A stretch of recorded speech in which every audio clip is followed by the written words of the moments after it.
Welcome back to Dark and Dangerous. What would you do when you're just minding your own business, running the absolute finest premium meat counter in Seoul, and a beautiful, lethal underground princess keeps lingering by your shop while her unhinged billionaire fiancé starts plotting to erase you from existence? The day Charles Larson walked into the traditional market lane, he was absolutely not supposed to be there. He was supposed to be in a glass and steel boardroom on the top floor of a skyscraper in Gangnam, looking down on the rest of the world and sitting across from board members who trembled whenever he looked their way. He was supposed to be cold, impeccably tailored, and wielding the kind of corporate power that meant a single phone call from his gold watch could ruin a family's legacy. He was supposed to be Charles Larson, the untouchable billionaire heir to the Larson conglomerate, a man who had never once in his life been ignored, let alone publicly humiliated. He was absolutely not supposed to be standing on the uneven pavement of a crowded public market, losing his absolute mind and screaming in a white three-piece suit. And he certainly wasn't supposed to be frozen in place, because Jennifer Brown, the fiercely tattooed, leather-coated heiress to Seoul's most dangerous mafia syndicate, had just stepped right past his security detail to casually lean against a butcher counter. Charles blinked, his finger pointing aggressively as his face contorted in a furious, jealous rage.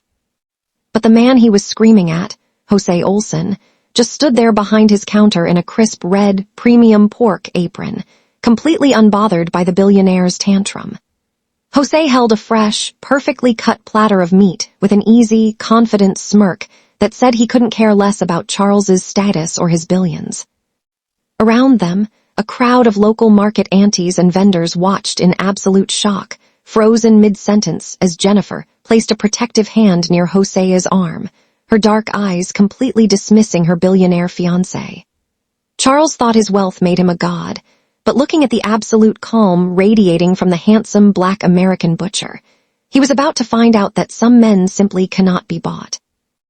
Jennifer didn't come to the market for the pork. She came for the silence, which was ironic considering the Mangwon market lane was a roaring symphony of clinking steel, shouting vendors, and sizzling grills. Yet, standing in front of Jose Olson's impeccably clean counter, the constant, suffocating noise of the Brown syndicate simply dissolved. To the rest of Seoul, she was a ghost story told in whispers, the leather-clad, heavily tattooed mafia princess who carried the weight of an underworld empire on her shoulders. People either averted their eyes or groveled. But the first time she stumbled near his stall, bleeding from a minor scuffle and draped in ruined haute couture, Jose hadn't flinched. He had simply handed her a clean towel, poured her a cup of barley tea, and told her to step out of the way of his paying customers. Now she was an unexpected regular. She would appear on quiet Thursday afternoons, her dark hair falling over an expensive collar, her intricate sleeve tattoos peeking out as she leaned against the display glass. To anyone else, she looked like a walking hazard. To Jose, she was just a late 20-something who looked incredibly tired of carrying the world. He never asked about the black luxury sedans idling at the market entrance or the fresh bruises she occasionally hid under makeup. Instead, he treated her with a refreshing, grounded normalcy that money couldn't buy. He'd argue with her over the best marinade ratios, tease her about her terrible knife posture, and hand her small tasting plates of seasoned pork ribs just to watch the tension leave her shoulders. In Jose's vibrant, authentic world, Jennifer wasn't a pawn to be traded to a billionaire, nor was she a weapon to be feared. She was just a woman who liked her meat cut extra thick. For the first time in her life, she felt completely seen by someone who wanted absolutely nothing from her. And as she watched Jose effortlessly command his space with a flashing blade and an easy, infectious laugh, the icy walls around her heart began to show their very first cracks. Nothing moved faster in the market than a secret, and by Jennifer's fifth visit, Jose's stall had officially become the center of the local gossip network. The traditional merchants possessed a supernatural radar for anything out of the ordinary, and a stunning, leather-clad woman covered in intricate tattoos standing by a premium pork counter was practically a flare in the night sky. From 3 stalls down, Auntie Shin spent half her afternoon aggressively rearranging garlic braids just to keep her eyes on Jose's lane. The fishmonger's wife had already spun a web of wild theories, whispering them to anyone waiting for a cut of mackerel. To the collective wisdom of the market elders, Jennifer Brown looked like a beautifully wrapped package of pure, unadulterated trouble. The moment Jennifer left the lane that Thursday, her heavy boots still echoing on the pavement, Auntie Shin materialized at Jose's counter with the swift, uninvited energy of a neighborhood ghost.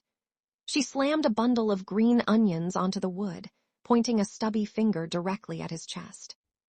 She told him that a man who plays with fire eventually forgets what it's like to be dry, warning him in a fierce, protective hiss that the woman's family belonged to a world that makes people vanish without a trace. Jose only laughed, his deep voice cutting through her intense whispers as he wiped down his block. He thanked her for the advice, but told her he was just selling meat to a hungry customer. What Jose didn't confess to Auntie Shin, or to any of the hovering vendors, was that he was already too far gone to care about the danger. The market only saw the razor-sharp posture of a Mafia Heiress, but Jose was beginning to see the quiet, fragile spaces she hid beneath the armor. He noticed the soft, genuine softening of her eyes whenever he handed her a complimentary sample, and the way her lips curved into a real, unscripted smile when a stray market cat rubbed against her expensive leather boots. She was supposed to be a monster from the headlines, but around his counter, she was just a woman letting her guard down for a single, fleeting hour. The market thought he was walking into a trap, but as Jose watched her disappearing silhouette, he knew he was simply drawn to a warmth that no one else was brave enough to see. The true depth of Jennifer's world finally caught up to the market on a humid Tuesday afternoon, stripping away any lingering illusions Jose had about her family's line of work. A younger vendor, who spent too much time reading underworld forums, nervously leaned over the counter between rushes to pass Jose a name whispered only in fear. The Brown Syndicate wasn't just a local gang, but a multi-tiered shadow empire that controlled the docks, the nightlife, and the debts of half the city. Jose listened quietly, his hands steady as he continued sharpening his favorite boning knife against a whetstone. He looked down the lane just as the atmosphere completely shifted, the usual bustling market noise dropping into an uneasy, breathless silence.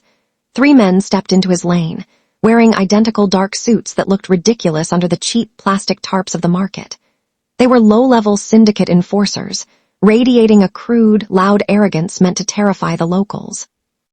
They stopped right at Jose's counter, knocking over a display tray of premium ribs with a casual, malicious kick. The leader leaned in, his breath smelling of stale cigarettes, and demanded to know why a foreign butcher thought he was entitled to speak to their boss's daughter without paying a tax. From a distance, Jose caught sight of Jennifer's sleek black sedan pulling up, her face tightening with immediate, protective fury as she realized what was happening. But before she could even open her car door, Jose handled it. He didn't yell, and he didn't reach for his cleaver. Instead, he simply set his whetstone down with a heavy, deliberate thud that echoed in the quiet lane. He looked the lead thug dead in the eye, his towering frame casting a massive shadow over the counter, and casually asked if they were going to pay for the ruined ribs or if he needed to introduce them to the market's strict policy on broken merchandise. His absolute calm, backed by a lifetime of working with steel and staring down danger as an expat, was entirely paralyzing. When the thug hesitated, Jose took a slow, unbothered step forward. Realizing they were dealing with a man who couldn't be rattled, the enforcers backed away, muttering curses as they retreated. Jennifer watched them leave, her eyes wide with a new kind of respect. Jose was no ordinary merchant. He was a man who stood his ground, proving he didn't scare easily. The humid air of the market shattered entirely the moment Charles Larson stepped into the lane, looking like a ghost from a different world in a pristine, blindingly white 3-piece suit. He was driven by a toxic, festering jealousy that had finally boiled over, tracking his arranged fiancée to the one place a billionaire should never be seen. His arrival caused an immediate, massive scene as captured in 1,371,319 PNG, his expensive leather shoes scraping against the wet pavement as he lunged forward, his face contorted into a mask of pure, unbridled fury. He thrust an aggressive, trembling finger directly toward Jose's chest, his voice cracking into a jagged scream that echoed off the metal awnings, demanding to know what Jennifer was doing lingering around a common street vendor. The entire market froze mid-breath, a chorus of local aunties and merchants looking on with wide eyes and open mouths, paralyzed by the high society explosion happening right in front of their stalls. But the dramatic display didn't have the effect Charles wanted. Jose stood completely anchored behind his wooden counter, his massive arms crossed over a crisp red apron that proudly read, "Premium Pork." He didn't flinch, he didn't reach for his tools, and his deep eyes remained entirely unbothered, observing the screaming billionaire with a quiet, confident smirk that effortlessly reduced Charles's immense wealth to nothing more than a loud tantrum. Right beside him stood Jennifer, her long black coat cutting a sharp, lethal silhouette against the market chaos. Her intricate sleeve tattoos peeked out as she deliberately took a protective stance closer to Jose, her gaze pinning Charles with a cold, aristocratic disdain that cut deeper than any blade. When Charles demanded she leave with him, Jennifer publicly and ruthlessly defied him. Her voice was flat, icy, and perfectly audible to the whispering crowd as she told Charles he was making a fool of himself, cementing her choice to stand by the humble butcher over the elite heir. The public humiliation was absolute. Reeling from the rejection, Charles backed away, his face turning an ugly, bruised crimson as a vengeful, psychotic rage took root behind his eyes. He didn't just want Jennifer back anymore. He wanted to see Jose utterly destroyed, setting off a silent vow to use every billion in his vault to tear this market to the ground. The vengeful aftermath of Charles Larson's public humiliation didn't arrive with a loud explosion, but with a cold, systematic strangulation of Jose's livelihood. When Jose walked into the market at dawn that Thursday, the usual comforting hum of the morning prep felt noticeably hollow. Instead of the bustling delivery trucks unloading crates of fresh merchandise, his loading dock was completely empty. The first blow landed via a series of curt, panicked phone calls from his primary, high-end livestock suppliers. Men who had shaken his hand for years and praised his loyalty suddenly couldn't look him in the eye over the line. They offered vague, stuttering excuses about sudden logistical shortages and unexpected regulatory delays, but the truth slipped through their terror. The Larson Group had threatened to permanently blackball their distribution networks across the entire peninsula if they sold so much as a single pound of pork. To stall 14, the corporate execution didn't stop at the supply lines. When Jose pulled up his business banking application to manually wire an emergency deposit to an independent local farm, the screen flashed with a sterile, terrifying error message. His commercial accounts had been locked under an administrative freeze, cited for an arbitrary, fabricated investigation into foreign transaction irregularities. It was a blatant abuse of elite banking influence, a digital cage constructed by Charles's family conglomerate to choke Jose's cash flow and force him into compliance. Charles wanted him broke, desperate, and begging for mercy on his knees. Yet, as Jose stood under the flickering fluorescent lights of his barren walk-in freezer, his expression remained entirely unbattled. He didn't pace, and he didn't smash his equipment in frustration. He simply slid his favorite boning knife into his leather sheath, his grip tightening as a dangerous, resilient focus took over. Charles thought freezing a bank account and cutting off a few corporate trucks would break an expat who had built an empire out of raw grit and street-smart survival. He thought he was playing with a helpless merchant, but as Jose leaned against his empty counter and stared out into the awakening market, he wasn't planning a surrender. He was calculating a counterattack. When Jennifer's luxury sedan pulled up to the market lane later that morning, she expected to find a broken business and a desperate man she would need to rescue using the brutal weight of the Brown syndicate. Instead, she found Jose Oleson casually leaning against his counter, a toothpick between his teeth, tossing a raw apple to the neighboring fishmonger. He flatly refused to let her fight a battle over his own square footage. Jose knew that if he let a mafia princess solve his supply crisis, he would stop being an independent business owner and become a liability. Relying on his own street-smart wit, he spent the afternoon leveraging years of built-up goodwill with the traditional market community. By sunset, the local network of merchants rallied. Auntie Shin connected him with an independent, off-the-grid organic farm run by her cousin in the countryside, while the neighboring vendors pooled their logistics to arrange private, unlisted transport vans that Charles's corporate trackers couldn't trace. Meanwhile, back in her high-rise compound, Jennifer uncovered the full extent of Charles's dirty corporate maneuvers. Reviewing the frozen banking assets and the blocked distribution networks, her icy composure hardened into something lethal. Charles thought he was playing a clean game of economic strangulation, but he had left a trail of systemic vulnerabilities that a syndicate heiress knew exactly how to exploit. She didn't launch an immediate physical assault. Instead, she quietly began preparing a devastating counter-strategy.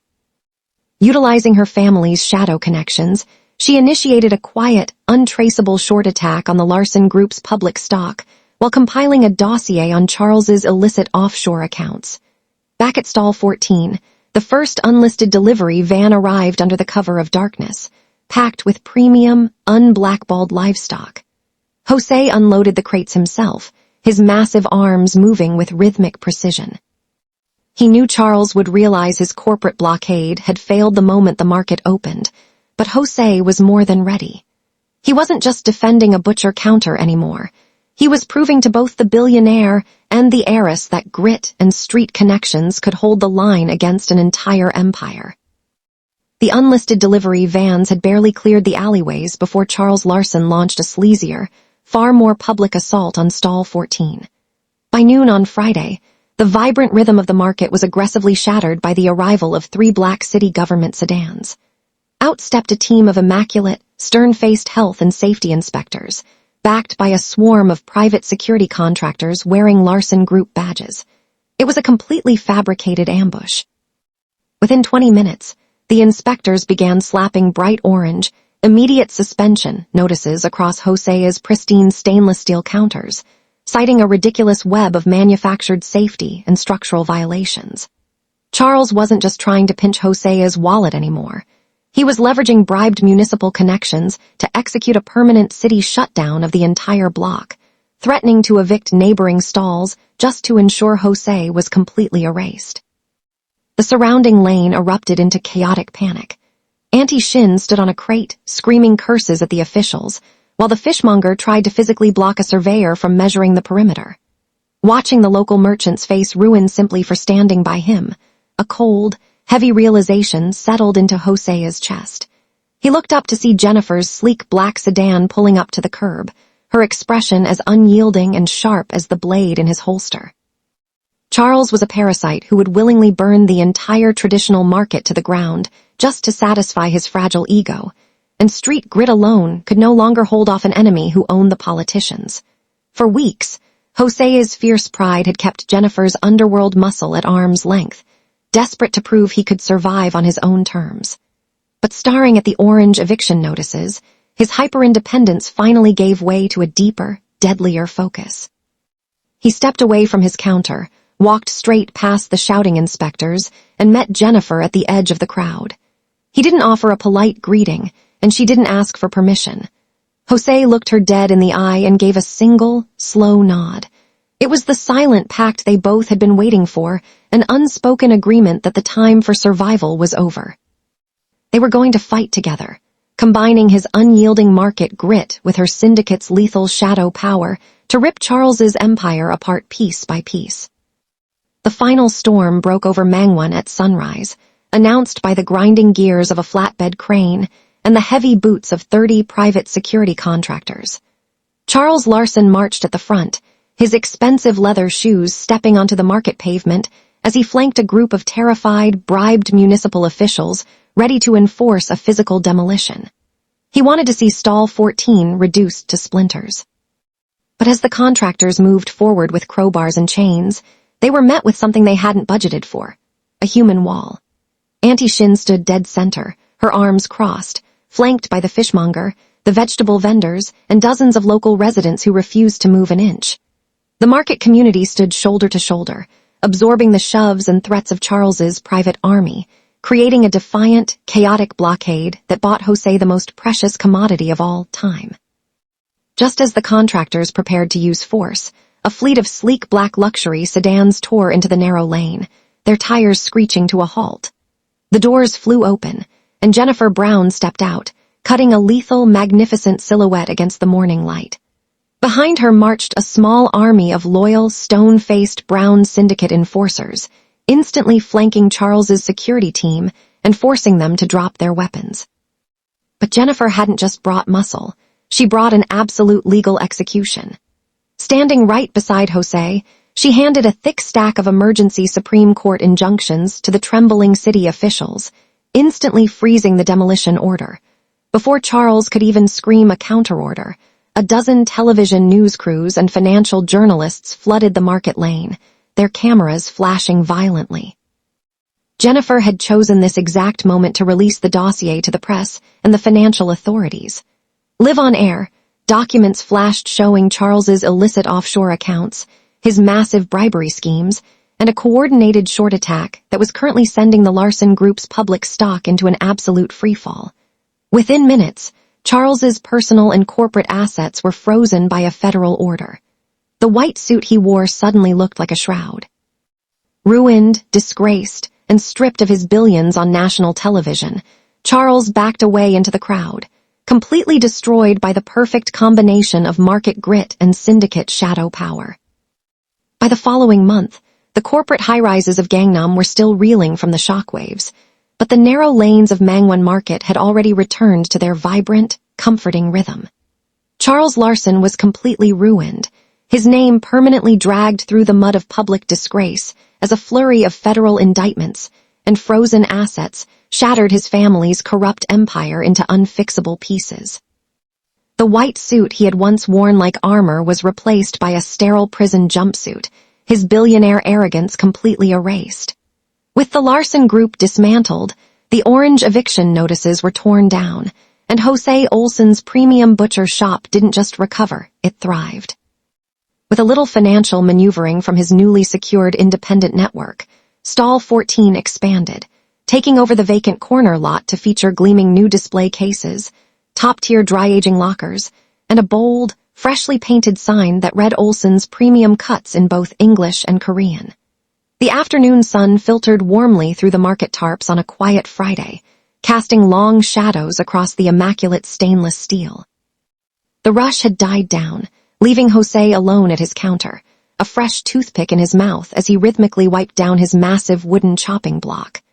The heavy thud of a luxury car door closing echoed from the mouth of the alley, followed by the familiar, deliberate stride of heavy leather boots on the pavement. The local vendors didn't whisper in fear anymore.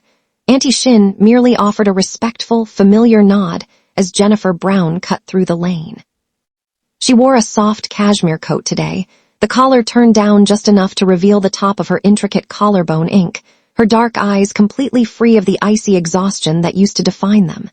She didn't look like a feared underworld ghost anymore. She looked like a woman who had finally found her anchor. Jennifer stopped at the counter, leaning against the polished glass with an easy, unhurried grace. Jose didn't say a word. He simply reached into the display, pulled out a thick, masterfully wrapped cut of her favorite seasoned ribeye, and slid it across the counter. As her hand met his, Jennifer looked up, her lips curving into a genuine, unscripted smile. Jose smiled back, his quiet, confident smirk matching hers perfectly. In that single, knowing glance, the distance between the street block and the syndicate dissolved entirely, sealing a quiet promise that they were finally standing together as true equals in both of their worlds.